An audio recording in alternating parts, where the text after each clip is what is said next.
We band together at an early age and learn the difference between right and wrong. We discover the power of words.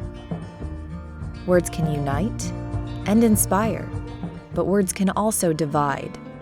Something we are told from day one, be honest. But when we're online, the rules of the game seem to change.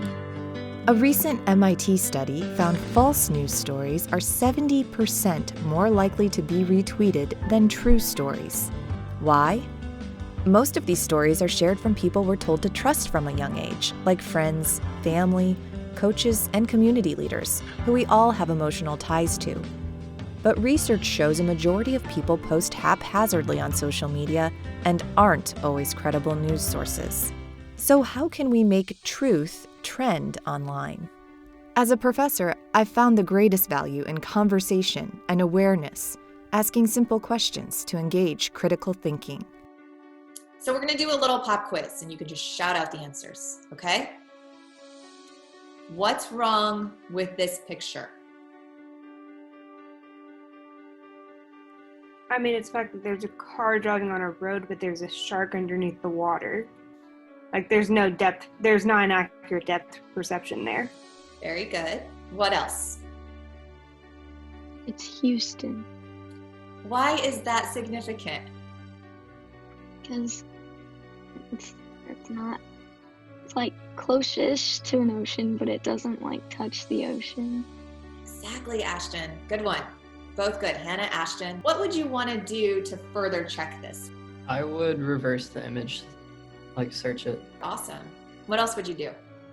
You could also look at other posts in the area, because if there's something that crazy in the area, more people are going to post about it than just one person. 100%. A few other helpful tips: focus, read the full article, and pause before you post. 59% of links shared on social media have never even been clicked. This is like only reading the cover of a book and writing a full report about it. You're bound to fail. Find balance. Read multiple reliable news sources that adhere to journalistic codes of ethics. Take a second look if someone claiming to be part of a reliable news outlet is shouting at you to get an emotional rise. Also, if something sounds off, double source it yourself to be sure it's true.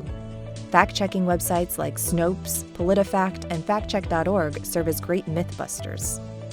Think differently. Go outside your bubble. Learn from each other. Offer to do an information swap with a friend on the other side of the aisle to give alternate perspectives and break through one-sided echo chambers we often pin ourselves in online. Disconnect to connect. Bring back the kitchen table conversations, even if it's on FaceTime or Zoom. This creates a safe space for friends and family and allows for less finger-pointing and embarrassment on a public forum like Facebook, Twitter, and Snapchat. It's important to correct information, but it's vital to correct someone correctly. Listen, think, and answer. Start with simple questions like where the information came from to try to understand what they're reading. Then, try to debunk the misinformation. Find the common ground in your friendships. Your personal connection and your own stories matter. Walk in your friends' shoes to try to understand why they believe the misinformation and then help correct it. Most importantly, choose your words wisely online and offline. After all, words define you.